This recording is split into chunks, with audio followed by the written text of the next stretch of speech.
Welcome you all for session 2 on oil and chemical operations in modern ships. Captain Vijay Sharma, guest speaker, session 2. Please accept my heartfelt welcome and gratitude. Before we begin, I would like to introduce the speaker to the audience. Captain Vijay Sharma is a marine professional with excellent operations, resource management, and communication skills demonstrated by 15 years of experience in marine industry. He is a master mariner and working from 2004 on oil and chemical tankers, and since July 2020, he works for Suntech Ship Management. During his sailing, he worked in capacity of deck cadet to chief officer on various types of ships, including bulk carrier, containers, oil and chemical tankers, with a handful experience in SMS setup, initial ISM inspections. He successfully performed cargo-related jobs like blending, commingling, tank cleaning, grade changeover, decanting, desloping, ODME operations, cargo SS tank passivation, purging, inerting, gas freeing, cargo line pressure testing, cargo, ballast, void, tank inspections, etc. He worked with multinational crew like Filipinos, Ukrainian, Bangladeshis, Sri Lankans, Burmese, Malaysian, Mexican, Chinese, and Russian. He completed all mandatory STCW courses, including medical first aid, advanced firefighting, etc., and also vertical integration certification training. He presented papers and courses on accident investigation, root cause analysis, risk assessment, behavior-based safety trainings.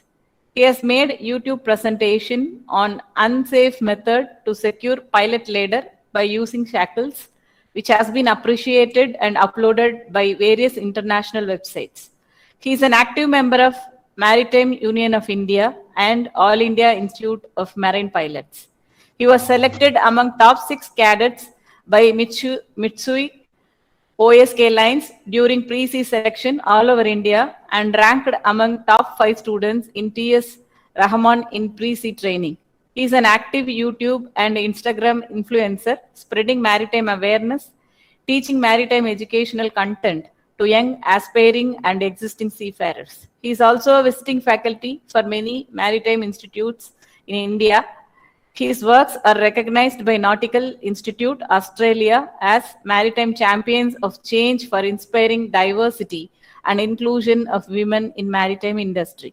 He regularly conducts talk shows, pilot talks, Pilot Ki Baat on AMPA website, YouTube, and Instagram. He has interviewed prominent personalities in maritime industry on YouTube and Instagram pages. Few of the prominent personalities he interviewed are Captain Naren Bhatt, Captain Umesh Thakur, Joint Chairman of Suntech Ship Management, Mr. Chirag Pahari, ISWAN South East Director, Captain John Lloyd, CEO Nautical Institute, Captain Ravi Nijjar, Principal, Marine Consultant Group, Australia, Captain Jenny Drummond, Integral Maritime MD, AMSA, Mr. Sitski, IMO Head, Asia Pacific. He is presently a voyage manager, Mars Tankers. With this brief introduction, I am handing over the platform to Captain Vijay Sharma. Please, sir. A warm good afternoon to everyone. Am I audible? Yes, you are audible. Thank you so much for such a lovely introduction, Dr. Thangalakshmi. I would like to thank respected Director of IMU Campus, Chennai, Dr. K. Sivaswamy sir, and Dr. Thangalakshmi to give me this opportunity to speak on this great program that we have today. Let me just share my slide that I have prepared. I'll be talking about the oil and chemical tanker operations on the modern ships, being a part of this field for almost close to 15-16 years. Let me just share my screen.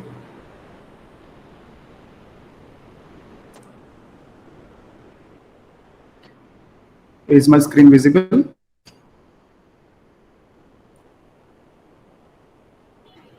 Okay.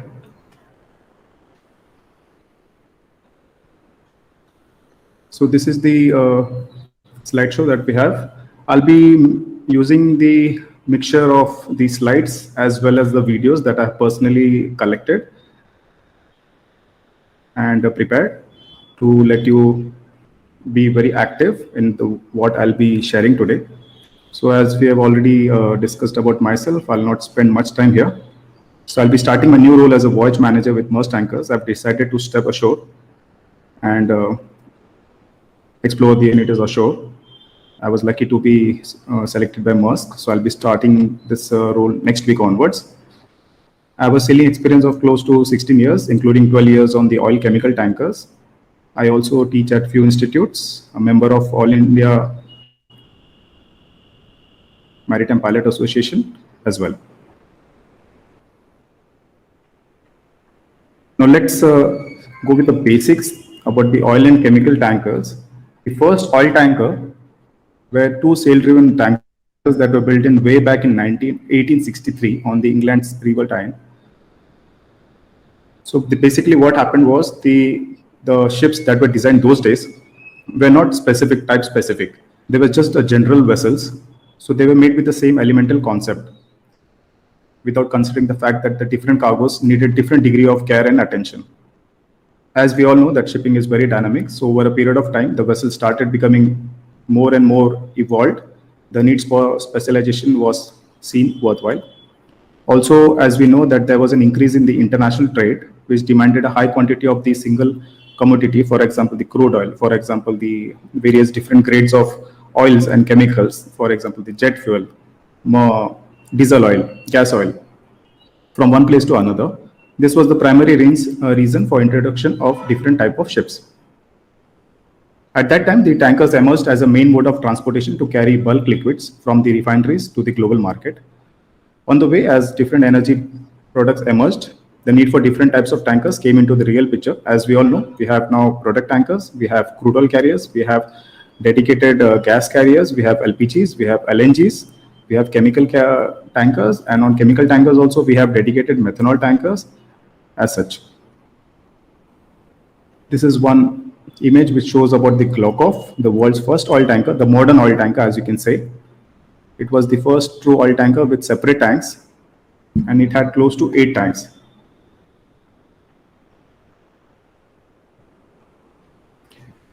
The oil tankers are basically categorized into two different types of ships, product tankers and the crude oil tankers. And as the name suggests, they are carrying the crude oil, petroleum products, gasoline, kerosene, paraffin products.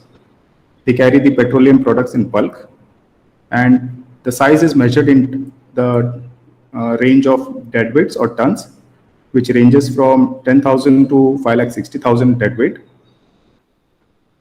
If you can see here, the MR tanker, the medium range tanker, has a deadweight in the range of 25,000 to 45,000. Then LR1, 45,000 to 80,000. The LR2 goes from 80,000 to 1,60,000, and the VLCCs goes from 160 to 320,000 deadweight. I have sailed on the MR tankers, which carry oil as well as chemicals, mostly dedicated chemical tankers, which can also carry oil cargo. As we can see here, the product tankers are basically used to transport the petroleum-based chemicals, refined oils, and the crude oil carry crude in bulk. I'll just show you this small picture of an Aframax tanker. This is an Aframax tanker. In this design, basically what happens is the entire ship strengthening parts are located inside the tanks. This is one of the an oil tanker and a chemical tanker. On chemical tankers, if you see the longitudinals, the strengthening members are on main deck. The main reason is to make sure that the tanks are as clean as possible. The tank cleaning operations are very much hectic on the chemical tankers. I will come to that later on in my next slides. Now, this is an example of a huge VLCC. Now, coming back to chemical tankers. Chemical tankers are those tankers which transport chemicals in various forms. Chemical tankers are designed to maintain the consistency of the chemicals. So chemicals, as we know, is in very much demand these days, and the quality has to be maintained.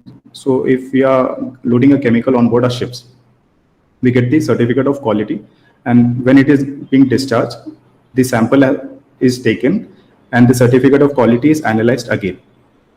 Now, if there is any issue in the quality, then it becomes a big problem. So we have to make sure that the voyage, the care of the cargo is taken as per the charter party.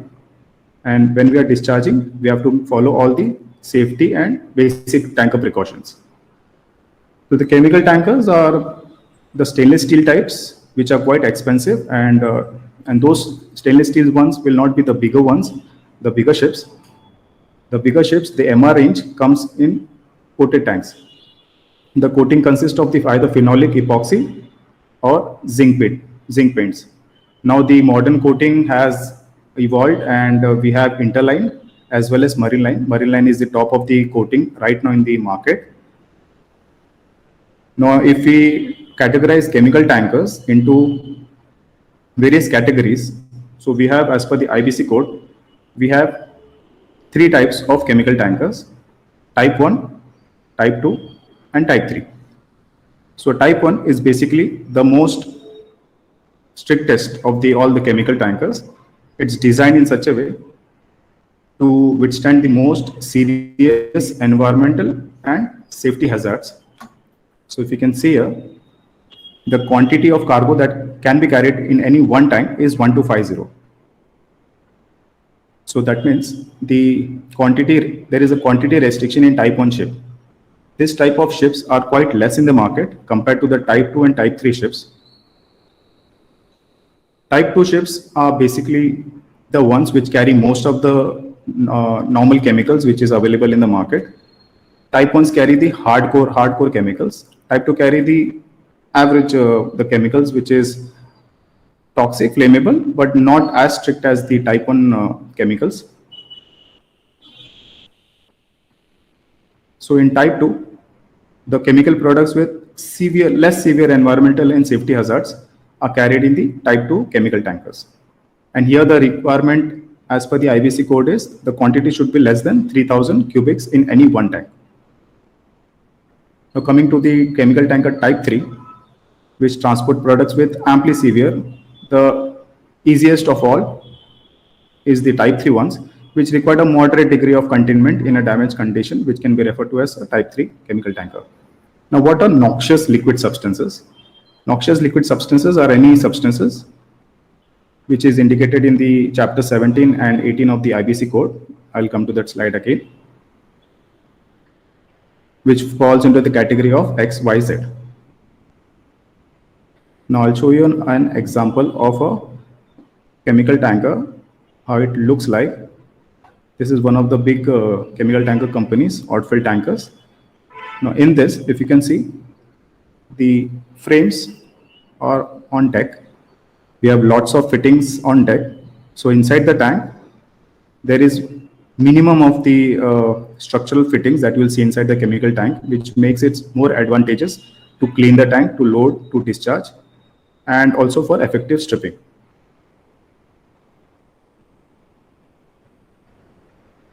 You will see lots of manifolds. I have a video of that as well. You'll see a lot of manifold arrangements on the main deck, lots of pipelines on main deck. It looks very complicated if you see a chemical tanker passing by compared to a normal VLCC or an Aframax tanker, where the deck is much plain and simpler. But the publications generally on chemical tankers we refer is the Marpol Convention, and the annex which deals with the chemical tankers is the Annex 2. Then we also have a tanker safety guide chemicals booklet on board. Then we have an IBC code. The latest one is 2020 edition. Then we also have a CDI, which is the Chemical Distribution Institute Ship Inspection Report. Then we follow the US CRIS guide. Basically, it is a guide which talks everything about the chemical tankers. It also contains the compatibility chart. I will talk about that later as well. Then we have the chemical tank cleaning guide on board as well, and the regular MFAG booklet along with the IMDG books. Now for the tank cleaning guide, we also have on the modern ships, we are having Milbros and Miracle and various other softwares which I'm not aware of. The ones most popular and common are the Milbros and Miracle softwares that we use it for chemical operations, be it loading, be it discharging, be it tank cleaning. Everything is mentioned in that those two softwares. The ones I was using recently was the Milbros, which is very good, very user friendly.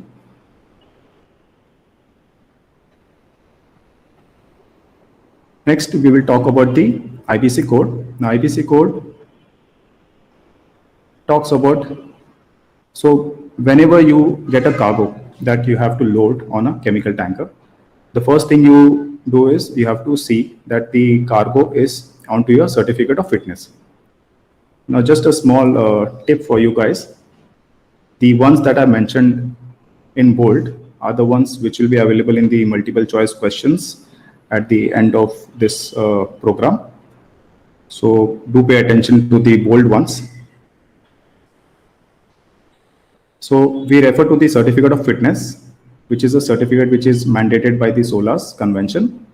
The certificate of fitness is basically a certificate wherein it will have the list of all the chemicals that you can load on board your ships. And in that certificate, it will have the type of cargo which will be mentioned and the restrictions and any footnotes and what restrictions do we have. For example, palm stearin oil. As per the IBC code chapter 17, it will have all these informations, product name, the pollution category Y, as I discussed before. The Y is the medium range of the chemical or noxious liquid substances. Then the hazard pollution, the ship type 2K, all this information will be available in the IBC book. So once you know that the cargo is mentioned in your certificate of fitness, that means the ship is certified to carry that chemical. Then you check the IBC code chapter 17. Now again, if you remember, I talked about the Milbros software. Milbros software gives all this information readily available in a very, very easy manner. So you have to just type in the cargo, for example, the palm stearin oil, and you will get all this information. You will get the MSDS. Now you have to load more stricter cargo, for example, the MEG or a methanol or any other EDC. It will talk about what is the cleaning method to be carried out for this cargo to prepare your tank for the next cargo. So you don't have to actually refer, but yes, it's a good practice because this is the basics that we follow on chemical tankers. So we always have a copy of the IBC code in the CCR as well. And then the chief officer will just refer to the chapter 17 and just see what are the precautions and to be taken, especially the footnotes.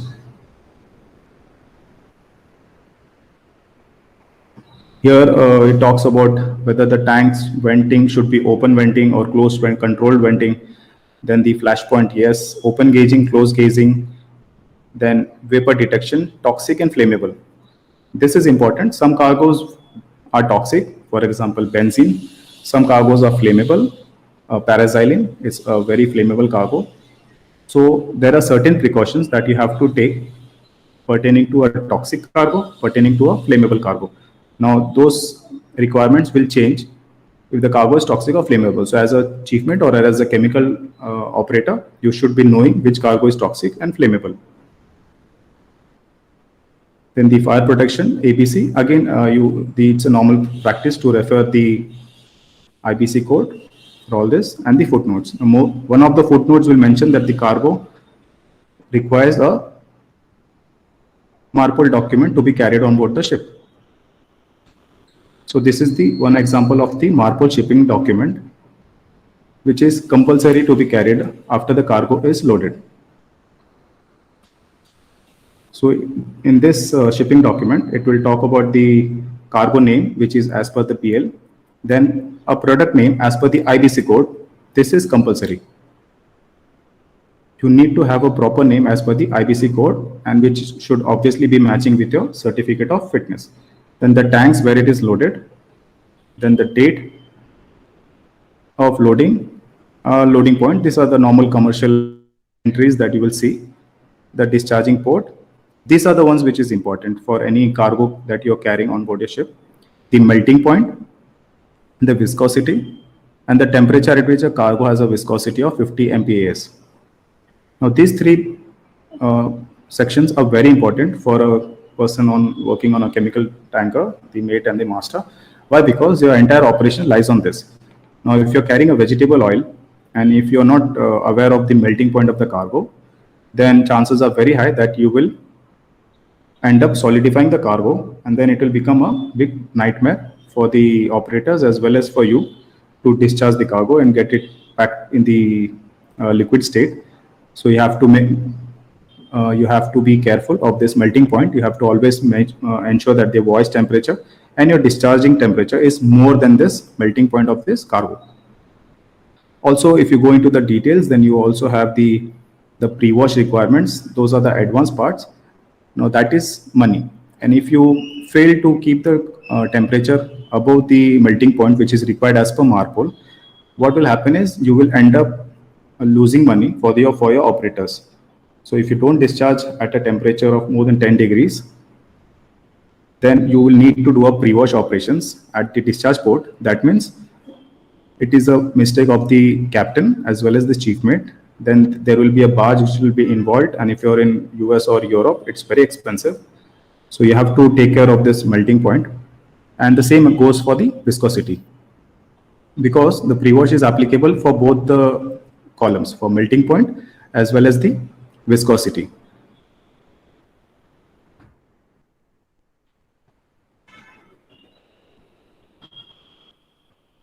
As we discussed about the different types of ships, the type 1, type 2, type 3, we also categorize the various cargoes, the noxious liquid substances. We categorize them into 4 types of cargoes. Category X, the most toughest of the cargoes that you can carry. Category Y, the medium level of cargoes. And category Z, the slightly easiest ones. And there is something called as other substances, which are the easiest of all.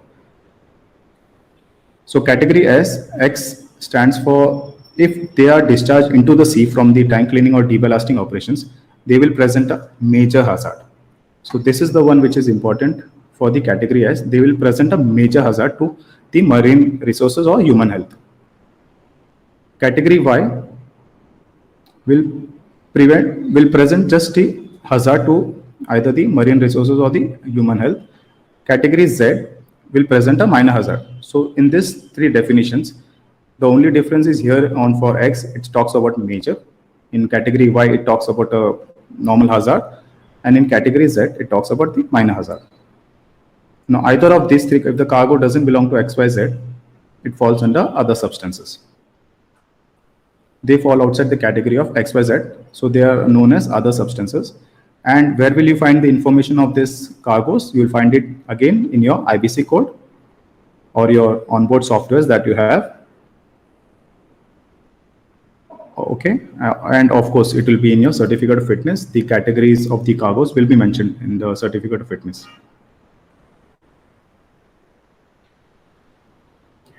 I do have interesting videos in the time limit. I'm not sure if I will be able to cover the videos.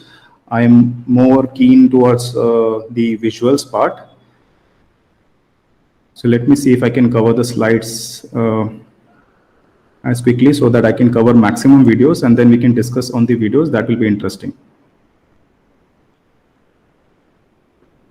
Now we'll talk about the characteristics of the different cargoes that we have on board the ships. But before that, let me just show you one video which will give you a fair idea of how critical and dangerous operations takes place on the chemical tankers.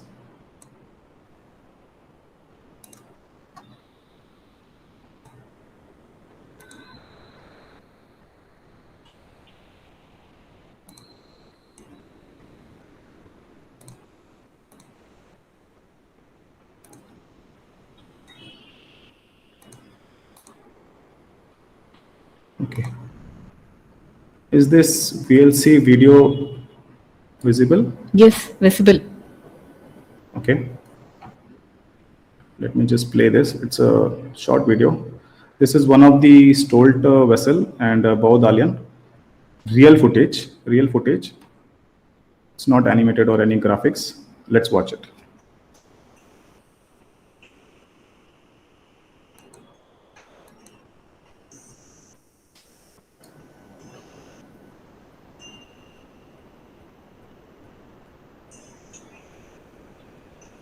The video is visible, but audio, I'm sorry? we could not hear the sound. Sound is not visible. Okay, audible. Let me see what can be done.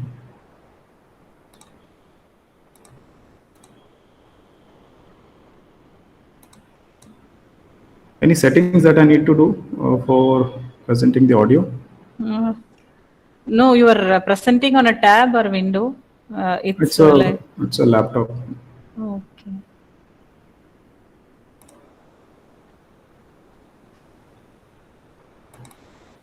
What about the other audience? Is it device for audio? You can't audible, ma'am. You can disconnect his Bluetooth device from the laptop. Okay. Okay. I'll just disconnect the Bluetooth then.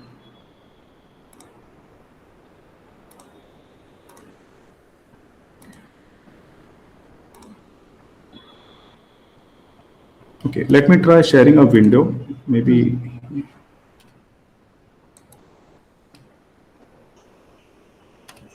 Is it now? No. What about the other audience? Is it audible? No, ma'am. No, okay. Let me remove my Bluetooth.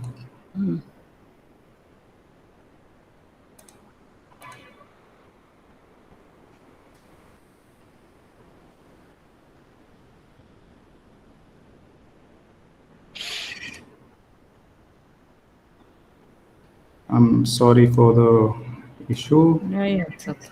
I'm more used to on the Zoom, not much on the Google. Yeah. Okay. Let me try again. Yeah, it's audible. Okay, perfect. Be strong to hold the powers of the sun. To dream, believe in strength. Now I'm the only one.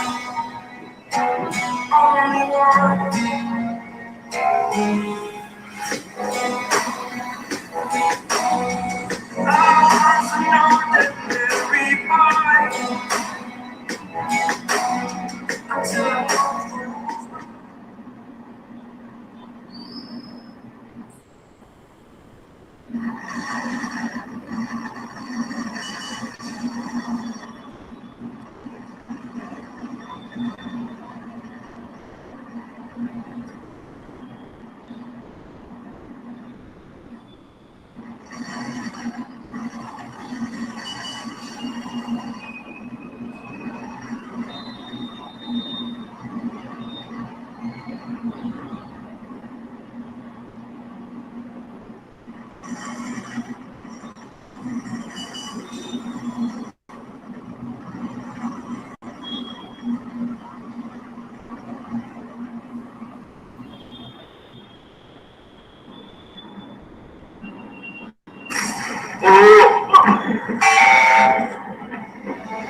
So that was live recording from that, and that is one of the few examples of the explosion. There, if you check YouTube, there have been many explosions on board chemical tankers, oil tankers as well. One of the explosion that occurred in one of my previous company, wherein it took almost 7 to 10 days for the fire to be extinguished by the tugboats. So you can imagine the vessel had collided with another vessel during tank cleaning operations. Now, mind you, the tank cleaning of an oil chemical tanker is less strict compared to the ones on the chemical tankers. But on the chemical tankers, it goes on for 4 to 5 days continuously. And if the results are not as expected, it goes on day and night. So this becomes a challenge because the vessel is underway, and if you are in South China Sea, it becomes even more difficult to do the navigation as well. So that time, one of the vessel collided, and the cargo that was on board was acrylonitrile. Now, acrylonitrile is a carcinogenic cargo. It releases cyanide gas. So as soon as the vessel got collided, explosion took place, and master had to abandon the ship. And now collision itself is one of the big disaster on board ships, chances of sinking and all. Now imagine having a cargo which is highly flammable and which releases cyanide gas. You can't do nothing. The one side of the ship was on fire, so they had to abandon using the other lifeboat, and they abandoned the ship, and they were rescued, and it took almost, like I mentioned, 8 to 10 days for the vessel to be extinguished, and that vessel was a complete loss. Now in this video, the one which we saw, this was an explosion because of the polymerization. So since we carry the chemicals and they have various hazards associated with it, one of them is the self-reactive cargoes. For example, is the styrene monomer, is a very popular chemical that we carry normally. So we add an inhibitor. So inhibitor is normally added for such cargoes, and you have to make sure that the inhibitor's validity is checked. We have the inhibitor certificate as well. Then we check for the validity. We check for the temperature at which the cargo should be maintained, and also the validity of the inhibitor.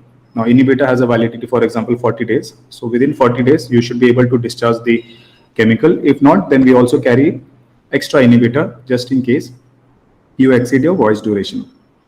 So that explosion video of that stalled vessel was because of the styrene monomer got heated, got self-reaction took place, and exothermic reaction, explosion occurred when the vessel was involved in a ship-to-ship operation with the other vessel, Baudalian.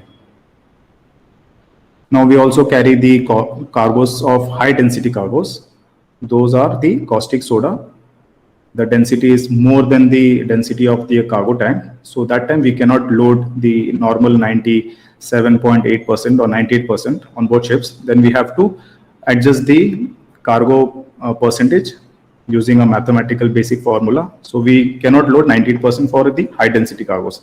That also you have to take into consideration.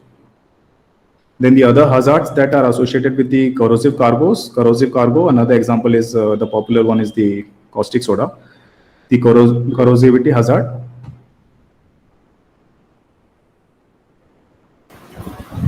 Sir, this carrying this hazardous cargo like caustic soda, suppose if any leakage or water contamination is there, what are the precautions you are taking?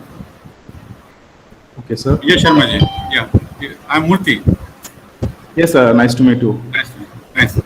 So suppose if you have a like caustic soda is there.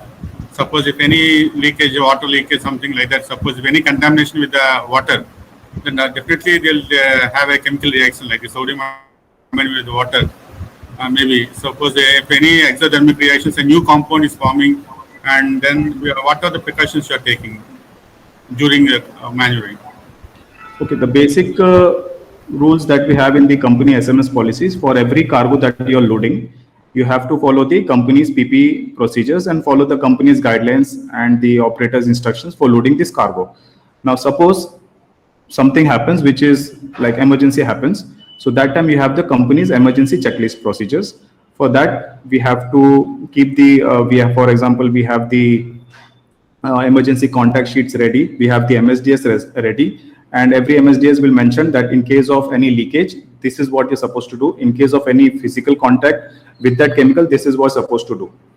So any company which is operating the chemical tankers, they will have a chemical handling manual wherein it talks about every particular cargo and what are the precautions it's to be taken for every cargo. And in case of any emergency, what is to be done.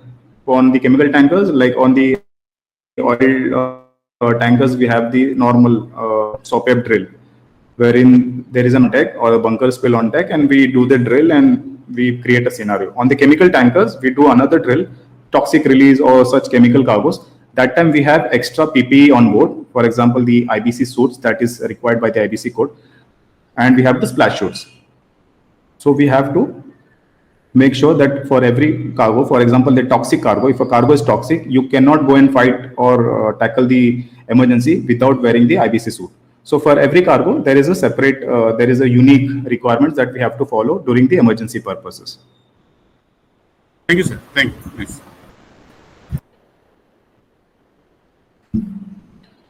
Okay.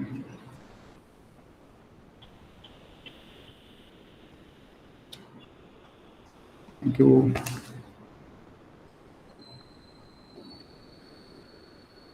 We also have a fire hazard associated with the chemical cargoes that we carry.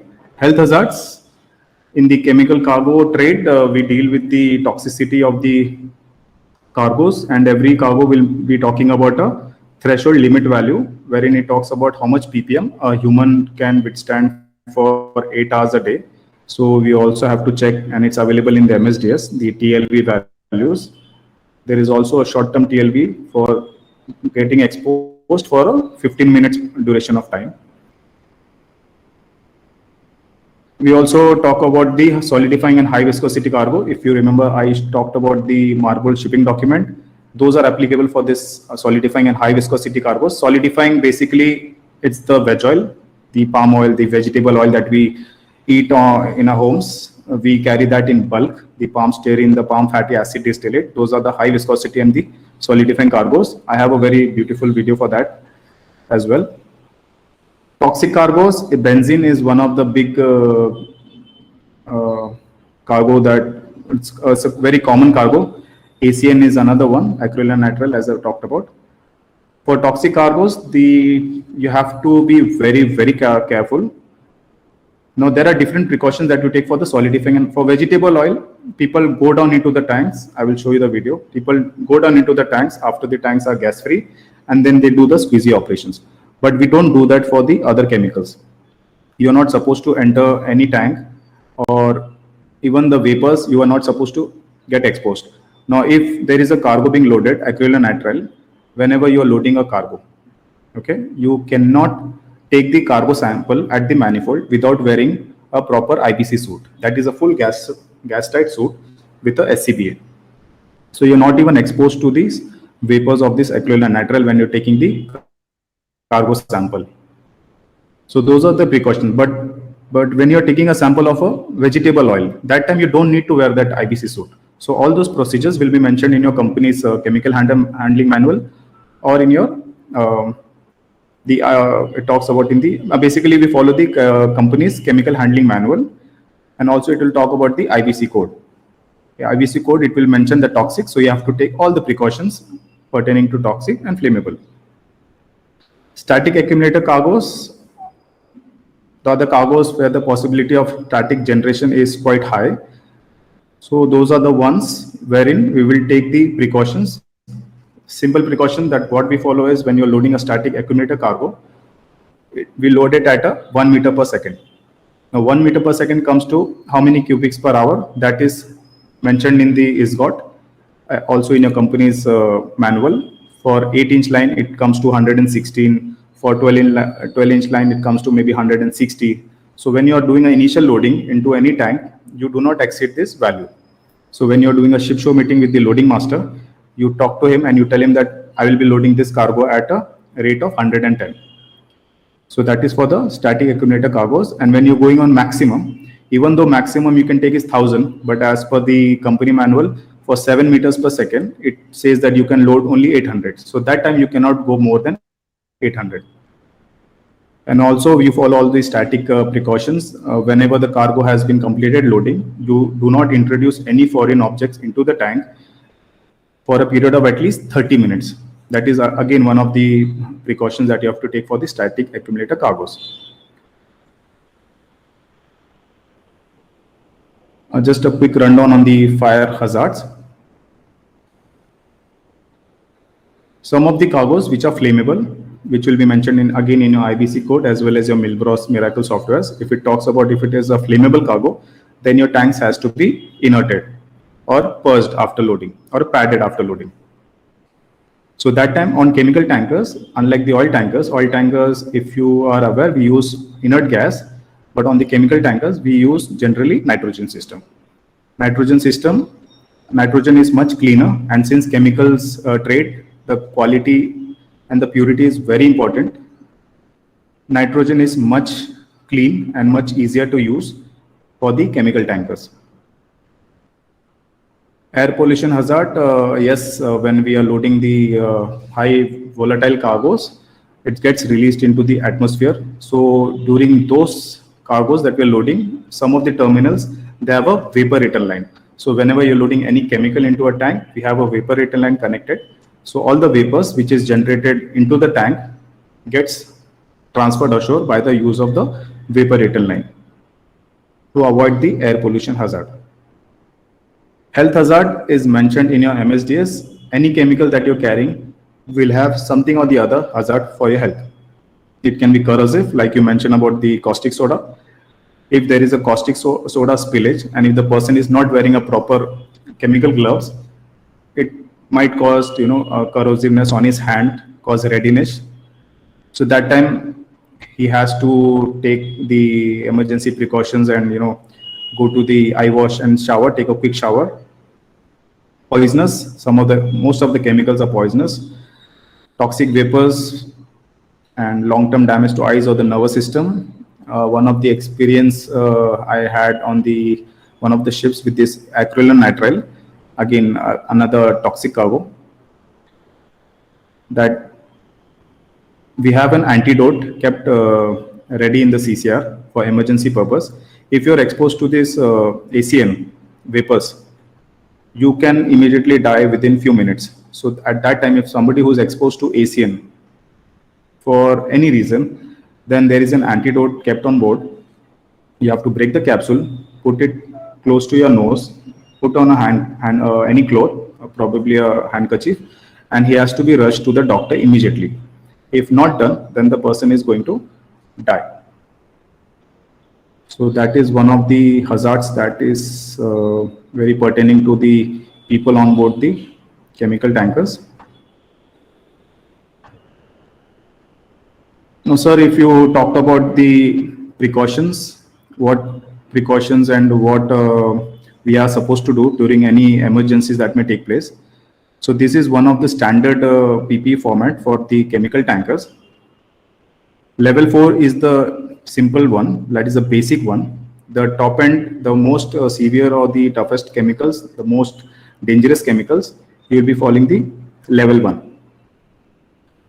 So every company has their own standard PPE matrix we follow for all the ships. In this, one of the company's format that I have taken, it talks about the basic level 4. Here it's a normal safety coverall, safety shoes, helmet, chemical gloves and chemical goggles. Now this one, for example, will be applicable for a caustic soda cargo. But when you are dealing with the sampling, if you are doing a sampling or any closed, any critical operation, so that time you have to you have to change the level. So in this level 3 talks about splash chute. So there is an added splash chute over here. It is basically like a plastic overall, which will cover your entire body. Now in this level 2, it will also talk about then SCBA. You see the level is increasing from 4, 3 to 1. So in here, you will also wear a SCBA so that you're not exposed to the vapors as well. But the level 1 for the benzene and acrylonitrile, you come to a level 1 wherein you wear a proper gas tight suit. And it has a SCBA, you will be wearing a SCBA, and this will be proper gas tight suit. So your manifold connections, your disconnections, your sampling, everything will be done using this level 1. On oil tankers, basically we follow the level 4 PPE matrix. But whenever you're taking any sample, that time you will be obviously wearing your chemical goggles. But when you're walking on deck or just in vicinity, in charge of opening, closing the valves, then your chemical gloves and chemical goggles will be standby with you.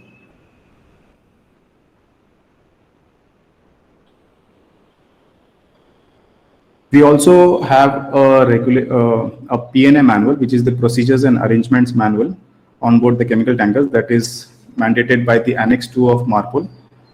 It is a booklet wherein it will contain all the information pertaining to a chemical tanker. It will talk about the cargo unloading procedures, tank stripping, various charts, diagrams, GA plan, general arrangement plan, capacity plan, your stripping. It will also talk about the underwater discharge, what is the rate, and talk about the pre-wash. I mean, everything which is related to a chemical tanker. Any master or any mate who joins a chemical tanker, he has to go through this P&A manual before he can take over the cargo operation. He cannot do the cargo operation without knowing what is your pump capacity, without knowing what is your stripping quantities, without knowing how to do the stripping, without understanding all these operations. So this is very important booklet, which is only pertaining to the chemical tankers. You will not find this on any other type of ship.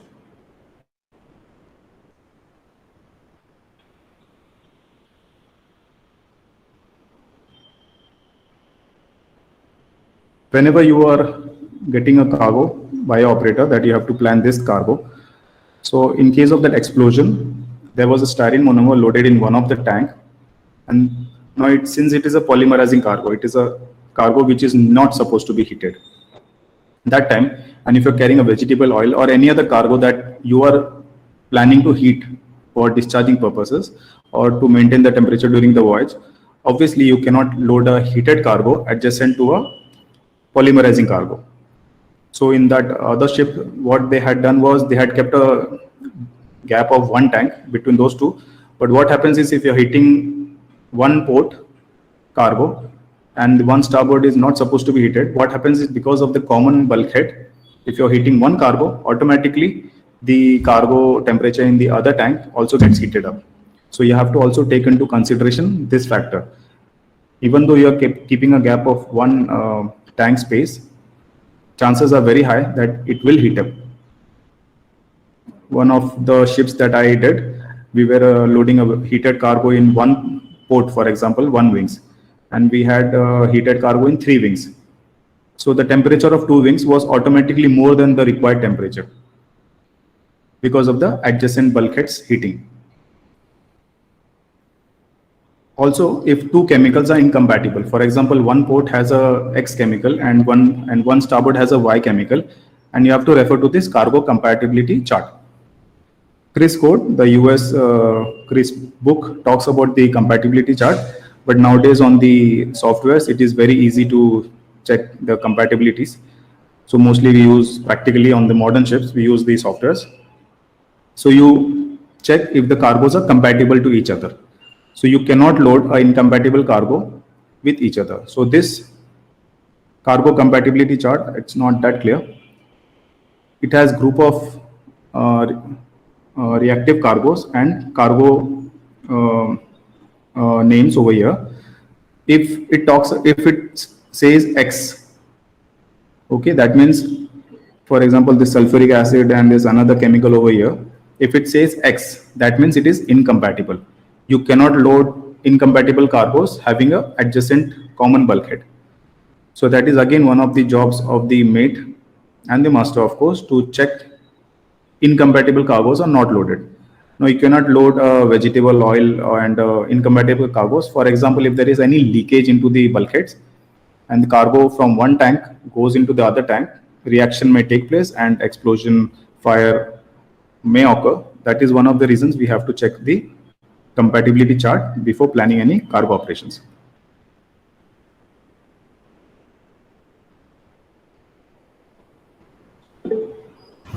Vijay Sharma, sir, when you are transporting these edible oils, which are used for consumption of our daily life, in that cargo, are you allowed any provision is there to take the chemicals along with the edible oils? Okay, sir. Even small contamination also may damage the entire cargo, na? Suppose Yes, the edible sir. oils were used for cooking purpose, suppose for our consumption only. So little bit contamination is also not allowed. Maybe a gaseous contamination or direct contamination, what that may be. So any cargo which has a number of bulk so many tanks are there, are you allowing multiple cargoes in the edible oils, especially with the chemicals? Yes, a very good question. On chemical tankers, we have lots of tanks. My last ship, we had 16 tanks. Tolled ships have 40, 50, 30 tanks. So every tank is separate. Now, if you're loading a vegetable or edible oil in one tank, it is cleaned to a highest industry standards. Okay, it's known as the wall wash or water white standards. And the surveyor, normally he will come on board the ships. Before loading the vegetable oil, he will check the tanks for its cleanliness, and then he will issue it. And then only the chemical or the edible oil is loaded on board those ships. And we cannot, if the cargo is, if the tank is not passed, if it is contaminated with previous cargo residues, the surveyor will generally not pass the tanks. The vessel has to offer another set of tanks which are clean. If not, then the vessel has to go out, clean the tanks, come back, and then present the tanks to the surveyor. Then only the edible oils are loaded on board ships. Next to the edible oil tank, any chemical tank, chemical cargo is allowed next to the edible tank. Are you maintaining any gap? Yes, sir. It is allowed as long as the chemicals are not, they are not incompatible as per the the compatibility chart. It is allowed. So you can load cargo, but again, industry practice, if toxic cargo is there. So toxic cargoes we generally do not store close to an edible cargo, even though as per the compatibility chart it is allowed. But then we still load toxic cargoes and the edible cargoes far from each other. Yeah. And any other chemical, if it is compatible as per the the compatibility chart, we can store adjacent to an edible oil.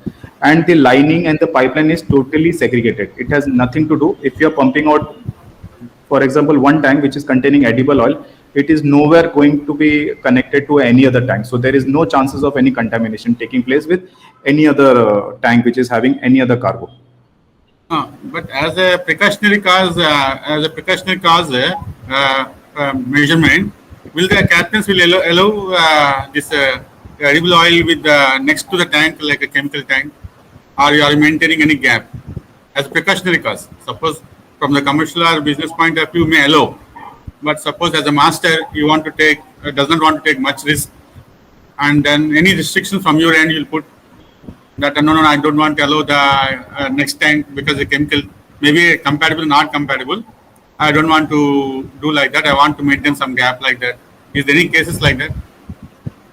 Yes, sir, you can do that. Whenever you get a cargo planning from your operators, you can plan your storage. And if you want to maintain a gap of one tank or two tanks, as long as your stability and as long as you're presenting the quantity that the operator wants you to load, he won't have any issue. He will not tell you that you cannot load this. He might suggest you, but as a master, if you don't want to load an edible cargo next to a toxic cargo, even though it is compatible, you can definitely plan your storage and keep a gap. There is no such hardcore restrictions as long as you're fulfilling the quantity which you are supposed to load and your stability requirements. So as a Separate good piping will be there for the edible oil cargo. Separate piping. Piping, there is no question of any. Yes, sir. Yes, on interconnection. chemical, that's the advantage of a chemical tanker. It's Yeah.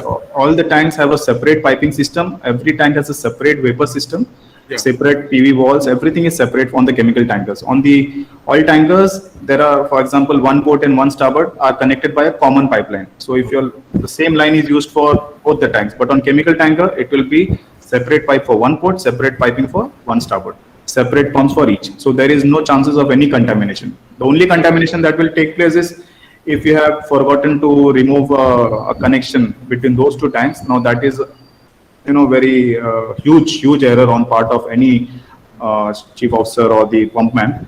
That normally doesn't take place on the chemical tankers. So they will have the separate pumping system, piping system is separate, and every tank will have their own PRV system. Pressure relief valves, venting system, everything is different. Everything is different, sir. That means if venting you are giving directly to the open environment, or any discharge duct will be there. From there you are venting to the atmosphere. Suppose you have 5 tanks like that, both are different toxic chemicals. You have 5 tanks. All 5 tanks are different chemicals. All are toxic only, and every tank have their own venting system. So just like that, all the 5 tanks will vent directly into the air or atmosphere, or will have any discharge ducting system separately. Yes, sir. All the tanks have a separate, those are called the PV walls, pressure and vacuum walls. Every tank has a separate PV venting system. So if you're loading 2 simultaneously tanks, each will be releasing its vapors whenever the tank pressure rises separately. There is no contamination of the vapors.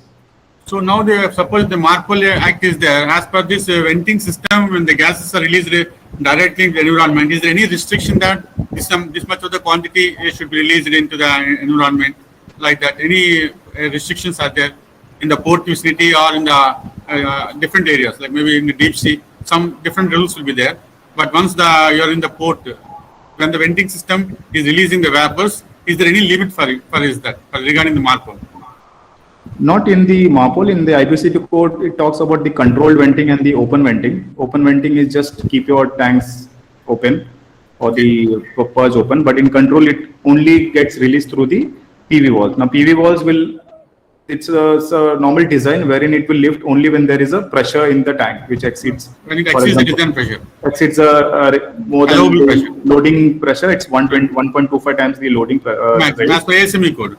Yeah, so only when. Now what happens is some of the ports which are very standard ports, USA mostly, before loading any such chemical which they don't want to be exposed to the release into the atmosphere, they will provide you a vapor return line. So that's what I'm saying. They need to have a vapor headed tank so that they can release in the somewhere not in the port like that. Yes, sir. But if you are loading in the same chemical in maybe some other country, it is not mandated by MARPOL or SOLAS anywhere or IBC, then chances are there that you might not be using the vapor return line during loading. But some ports, they provide you vapor return line, which is good because that time no cargo is being exposed through your PV walls. So even the person who is working on deck is also safe. It goes everything through the vapor return line. It's a closed operation, which is. This leads to safety. Why this is not implemented? Why this is not mandatory in all during the loading and unloading? Yes, sir. This is very important thing, and I believe this should be on the part of terminals to provide vapor return line for all the toxic cargos. And I'm sure many terminals should be having this, like some of the ports whenever we loaded the toxic cargos, for example, the benzene ones, we always were provided with this vapor return line. But sometimes if you're loading a non-toxic, then chances are very less that you will be provided a vapor return line. Captain Vijay, can I come in? Yes, sir. Dr. Murthy, I could feel your hungry. So let Captain Vijay complete the presentation first. We'll go for the interaction in middle or at the end of the session. Yeah. Yes, sir. Let me just complete my slides and show you some exciting good videos that I have. Yeah, you continue, Captain Vijay. Thank you. Yeah, okay. Thank you, sir. Thank you. And again, this slide talks about if you see, this is type 1 cargo, 1250, which I mentioned. Now, this has a very big spacing between the cargo tank and the adjacent hull of the ship. So in the case of any collision or any damage, chances are very less that your tank will be ruptured. So this is a type 1 where it is designed in such a way to prevent the spillage of cargo into your ocean. Now this is a type 2 wherein the distance has reduced. It's come to 760. So this is basically for the Y cargos. This one is generally we load them on the X cargos, but it's not compulsory. You have to follow your IBC code, and this is the type 3 tank configuration where there is no such requirement and the cargo is not that strict on the marine environment. This is the tank cleaning chart that you follow. If you don't know your tank is flammable or toxic, then you will make mistakes which will create a disaster into the marine environment, and of course you will be caught by the PSC and your company audits. So you have to check for your cargoes if it is toxic, flammable, non-flammable, and what are the different types of tank cleanings that you're supposed to do for each type of cargo.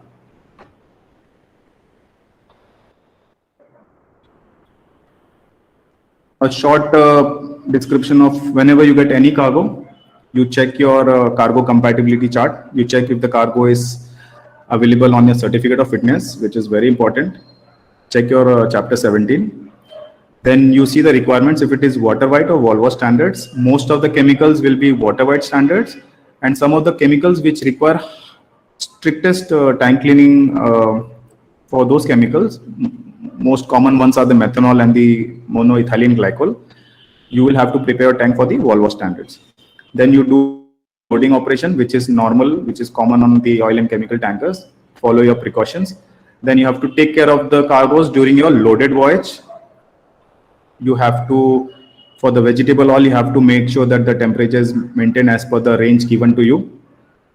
And then during discharge operation, you have to follow the company's standard discharge operating protocol, and also for the precautions that you will be needing for that particular type of cargo.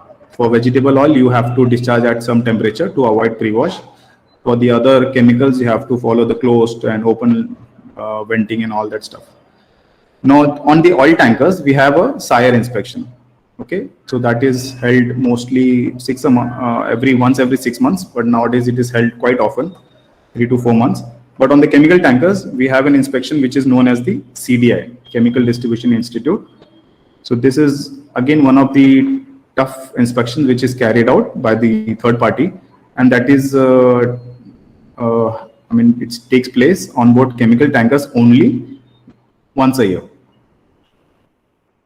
Now I do have some videos. I have half an hour. I'll try my best to show those videos and discuss some of them of the basic operations that we do on a chemical tanker.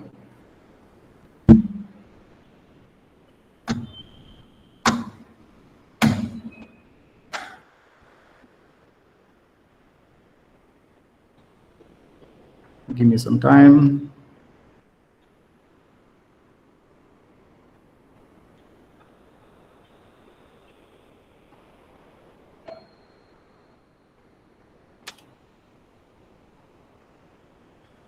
Okay, please let me know if the video and audio is not visible.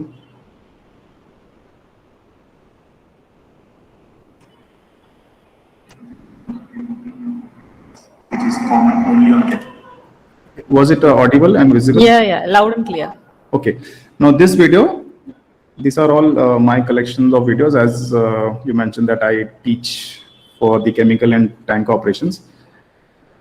So I keep this video very handy to show them how actually we do the operations on board the ships. This is palm steering. This is a squeegee operation which is being carried out in a tank. People go down into the tank, and this is very critical operation that happens on the end of discharging. I have prepared those videos where, close to 1-2 minutes to accumulate and adjust for the time which was given to me. Let's watch this video. This is one of the routine operations which is common only on chemical tankers carrying veg oil. This is a heated cargo, a solidifying cargo. The temperature of this palm steering is close to 70 degrees Celsius. There is also PFAD, which is the palm fatty acid distillate, that is discharged at the temperature of 72 degrees Celsius. There are various ground steering which is desired close to 60 degrees Celsius. So this is one of the toughest cargo. You can already see the sedimentations in the corner of the cargo tank. It is soft, so it is easy for the crew to push it towards the pump. It takes time. It takes close to half an hour to 1 hour depending on the list and the trim that you have made. Also, you have to make sure that there are no adjacent ballast into the ballast tanks during this easy operations. Make sure you comply with all your company's enclosed space entry procedures. Gases regularly check. You will mostly find the carbon monoxide levels high in these squeezy operations. It is really tough for the crew to go down in the heated environment. So you have to ensure the crew is motivated. You keep the water and the gunny bags ready on top. The crew also gets paid for this from the charters for this squeezy operation.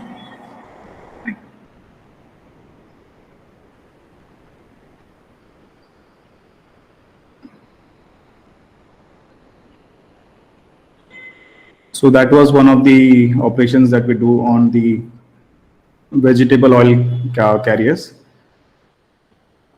Those are really tough operations. The temperature is close to 60-70, and then the crew have to go down, carry out the squeezy operations. Now I'll just show you the Framo pumps, which is very common on the oil and chemical tankers, not the ones with the pump rooms. Those are different.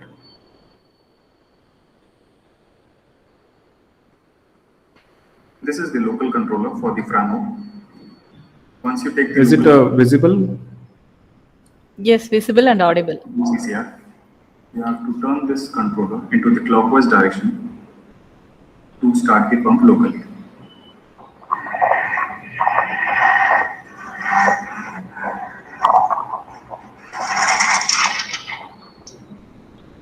Now, to give this control back to CCR, you have to put the lever in the CCR Framo panel to 0 and turn this CTC controller to anti-clockwise, and then you will give back the control back to CCR.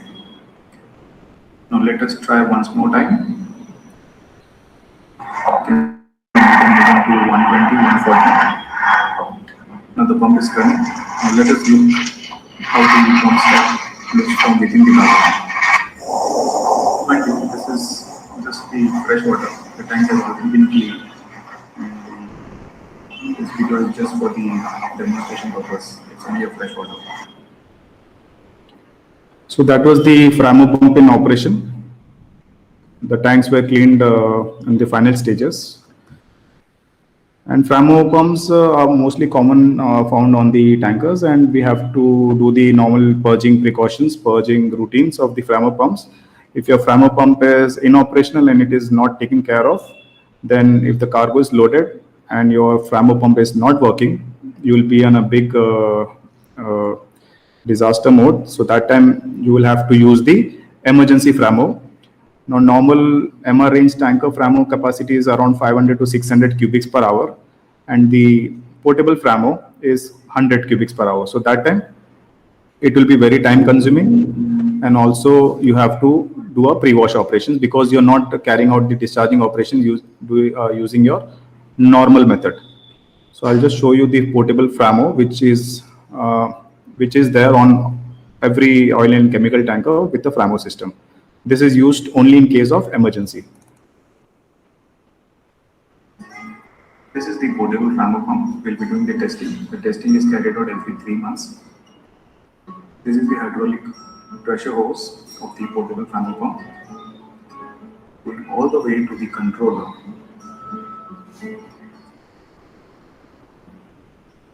So this is the controller and the pressure gauge.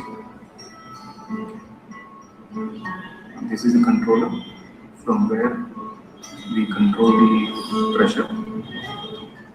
This is the hydraulic inlet and the return lines, which is connected to the emergency Framo pump connections on main deck located at various places. So there it is connected. Now this is the testing that you can see. This is fresh water. We always test in the fresh water. Now the pump is sucking the water. Now we have also tested it into the 200 liter SMP drum to see the effective operation. Now you can see the water coming out like a water fountain. The hoses for the emergency Framo pumps are tested every year, but the pump is tested every 3 monthly as per our company policy. Beautiful, right?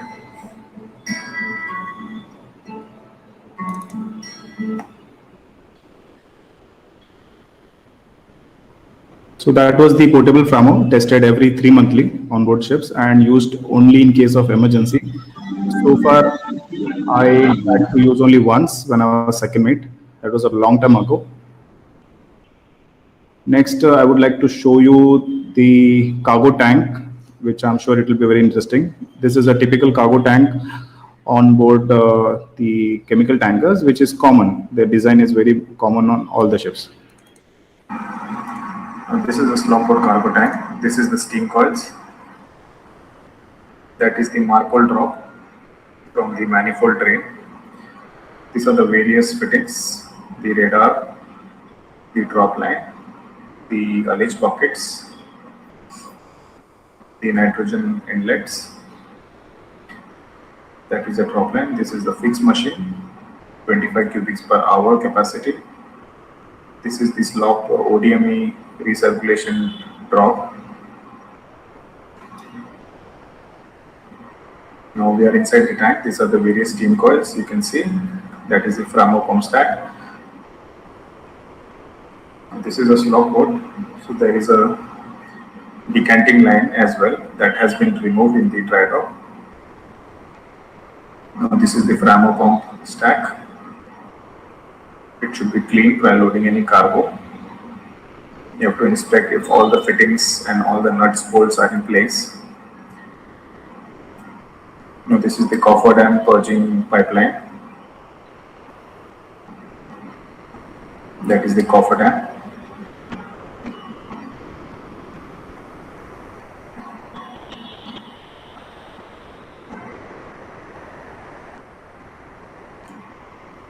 This is the line used for the stripping purposes.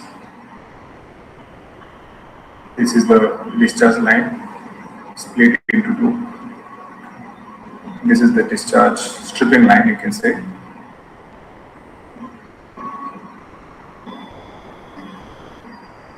Going all the way up. Now we are in a cargo tank number 4, port side. That was the slop tank. This is the cargo tank. Similar fittings except the circulation arm. Those are the butterworth pockets. Various fittings you can see. The Framo pump stack, the drop line. Here the drop line and the pump stack are situated quite far from each other. That is a very good design because that will help in a proper recirculation of the veg oil. Some ships have them very close by and then there is not a proper recirculation of the cargo.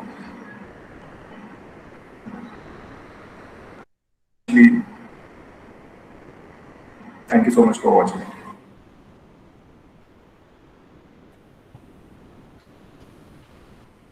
Now I will give you a very short tour of the cargo control room on board the chemical tankers.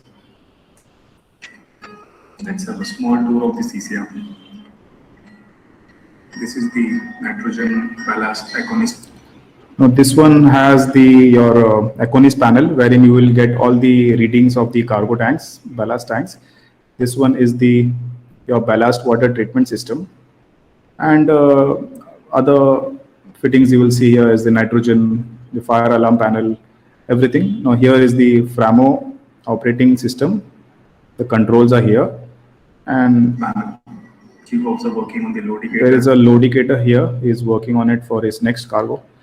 The normal computers, the Kongsberg, the radar gauge system is in the corner, and the fixed gas detection system is also situated in the CCR. And the common computer in CCR, that is the Kongsberg. So this is the short tour of the CCR on board a chemical tank.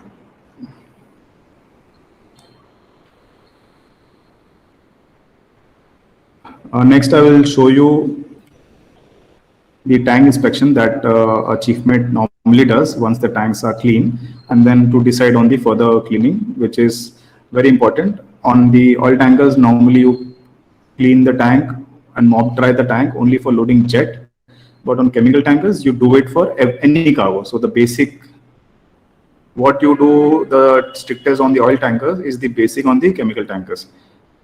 So this is the normal tank inspection. Let me take a quick walkthrough of a cargo tank inspection.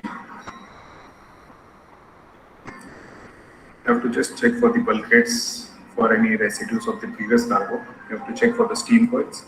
You have to rub your hands around the base of the steam coil to check for any previous cargo contaminants or the residues.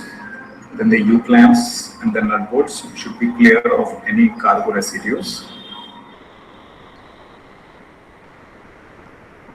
At random spots, just rub your hands underneath the steam coils. Normally you will get some whitish residues. These are the brackets. You have to check the brackets for any cargo residues. These are the steam coils. Again, check. You can see there are some whitish cargo residues still present there. So those needs to be addressed and cleaned before the cargo can be declared ready for loading. Check the bulkheads. Now this is the drop line. You have to rub your hands around the drop lines to see if the drop line is clear of any cargo residues. During tank washing, you have to flush your drop and the pump stack regularly. This is the pump stack. The pump stack, you have to make a thorough inspection for any previous cargo contaminants.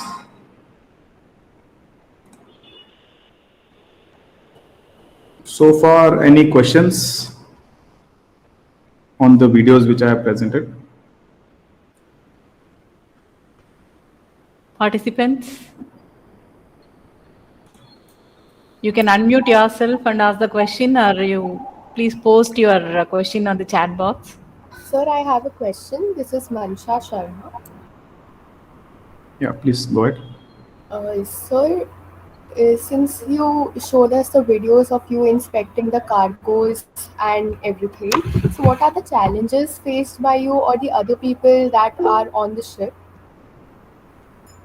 inspecting and cleaning the cargoes, containers? Okay.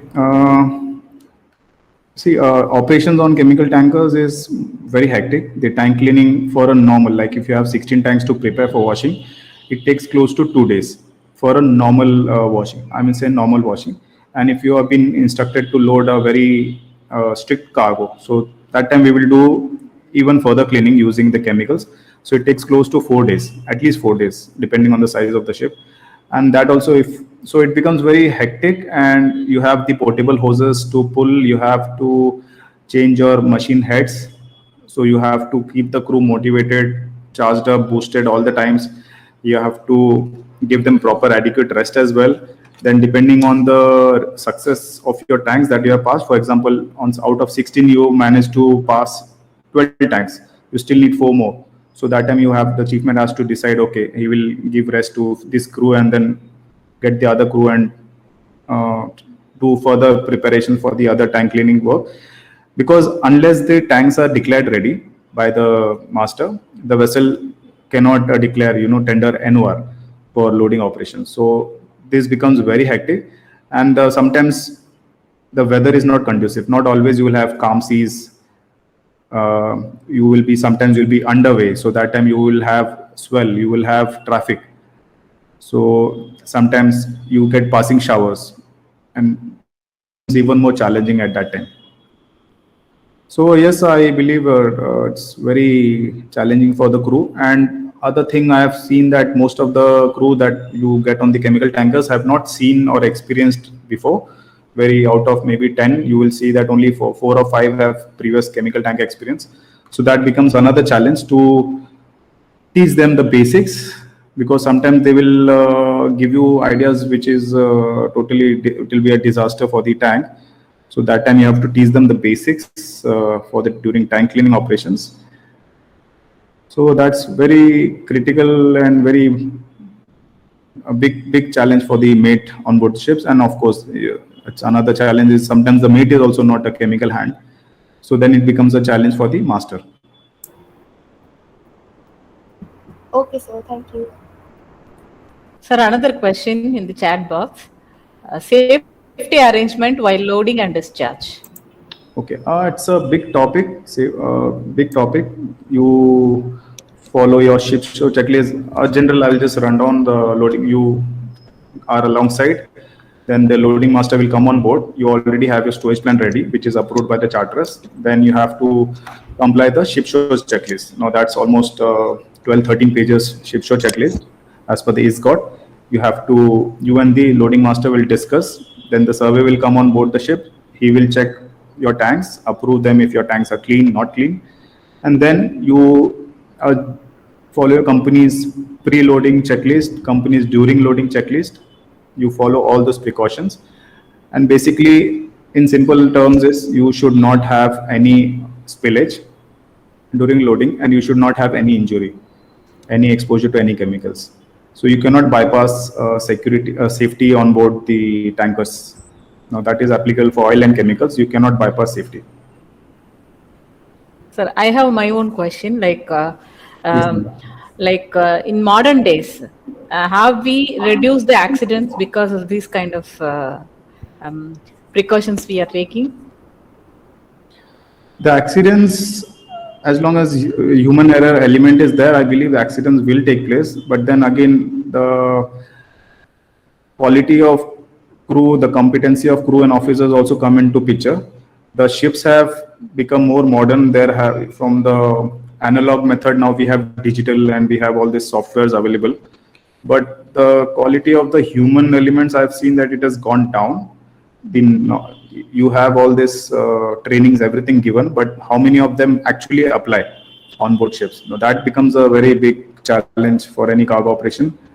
So, and if the mate is, it's just an example, a very senior mate was doing tank cleaning and he was following the non-industrial practices and doing something wrong, which was, the junior had to report to the company.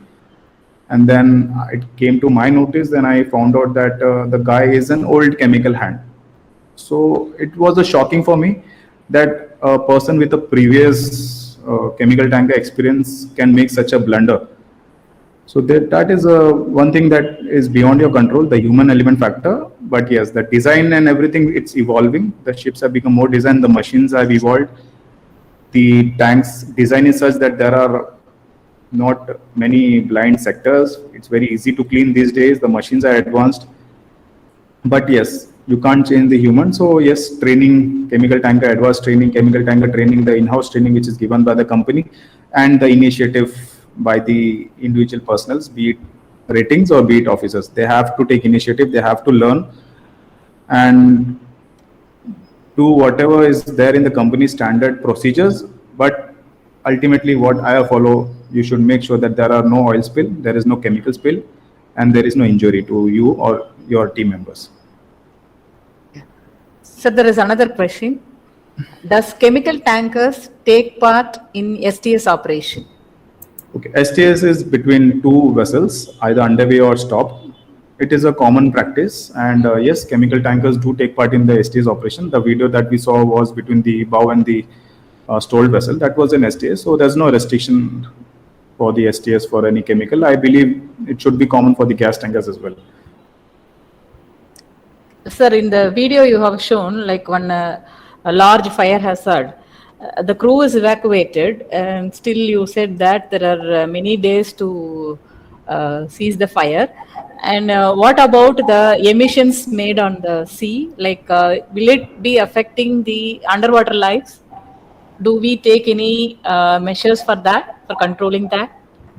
Yes, just like the spillage, normal spillage for oil and chemicals, we have the chemical dispersants, and since those spillage happen close to the shore also gets involved, the adjacent countries, and then they will send the tugboat, they will take all the contingency precautions for chemical spillage into sea. And yes, the marine line is affected, whether it's an oil spill or whether it's a chemical spill. So it is affected, and then they have to take all the precautions. And one of the chemicals that we have is the OSD, oil spill dispersant, that we have on board. Other than that, we just follow the emergency contact sheet, which is always kept ready in the CCR for any emergencies. You inform the Coast Guard, you inform the port control, inform your company, and then they will inform the contingency team and tackle and try to minimize the spillage on deck and spillage ashore. Yeah. I'll just show a few more videos. I just have 4-5 minutes. Let me just show you one of the videos where it talks about the PV walls. A short video. In this video, we will learn about the PV walls on board ships. PV stands for pressure and vacuum walls. Pressure of a PV wall setting is 2000 millimeter water gauge, and vacuum is minus 350 millimeter water gauge. So this is the pressure side, and this is the cone on top, which lifts when the tank pressure reaches 200. Now, as sir had asked this question, so this is one of the PV walls for one tank, and we have total 16 tanks. So we have total 16 of this. So every tank has its own PV wall. So there are no chances of any vapor contamination on board those ships with this segregated arrangement. Another one I will show you is the manifold, that complicated manifold that we have on those ships. So here basically this is the Y piece. You can connect the hose here, or you can connect Sir, the video is not visible. You are not Okay. presenting. Let me see. Sorry for that. No, this is one of the common manifold arrangement on board the ships. One wings. Trust me, this is the easiest one. The Stolt and the Odfjell ships have even more complicated ones. Then you can see the pressure gauge. We have one pressure gauge for each. There's also a connection here. You can connect the temperature gauges over here. These are the manifold drains. From here you can take the manifold sample. Those ones are the marpole connections, which is coming from the pump stack.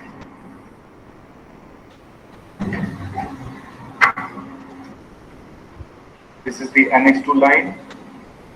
This is the annex to line. Second annex to connection, you cannot connect the hose over here directly. You have to connect the elbow first. Okay. So this is total, we have 16 tanks.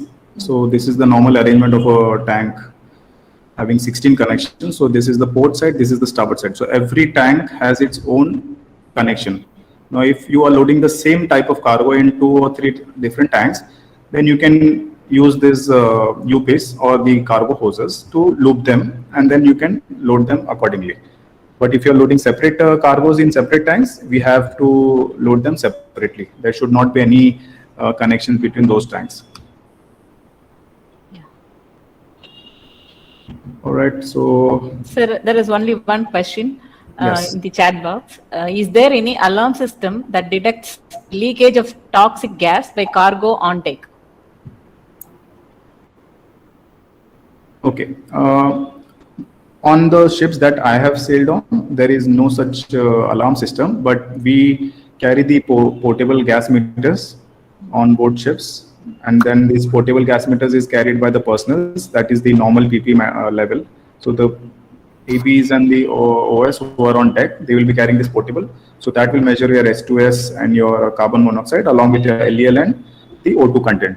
Other than that, since it is a toxic gas, we will have to use the dragger tubes or the other pumps for measuring the toxicity. And we also have these digital ones as well. Those are used only when you are supposed to be. For example, you're going to inspect a tank or going inside a cargo tank. That is the time you will use your toxic gas meter. But other than that, we have this fixed gas detection system, but that doesn't measure your toxic gas or the O2 content of any cargo tanks. The ones which I had seen, they are only for the ballast tanks and the void spaces. So basically, from the cargo tanks, if any vapor gets into your ballast tanks or your void spaces, For that, we have an alarm system on board the ships, which is in your CCR panel. I hope that answered Prince. Yes, sir. Thank you, Captain. All right, So sir. thank you. We have worked this FRAMO system. Any latest development in FRAMO system? Because last couple of decades, the same FRAMO system is being used in product tankers. Yes, sir. I have started on the chemicals way back in 2009, and so far I've been working only on the FRAMO ones. I have not had the privilege or luxury to sail on any other type of ships.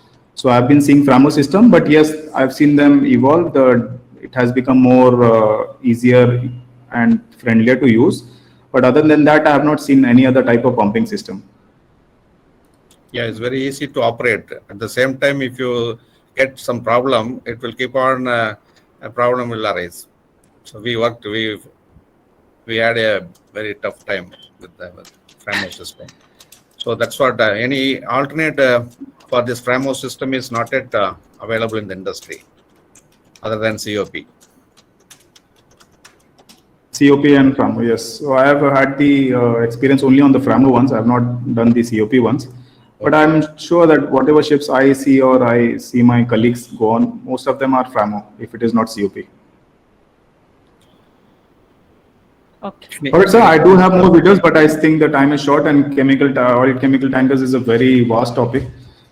Even Sir, you can share the link to us through email so that we can circulate to all the participants. Sure, I'll do that. Even the basic and the advanced takes more than 1 day. So I think 1.5 hours won't be enough. So that's it. If any other questions, I would be happy to answer. Any questions from the audience?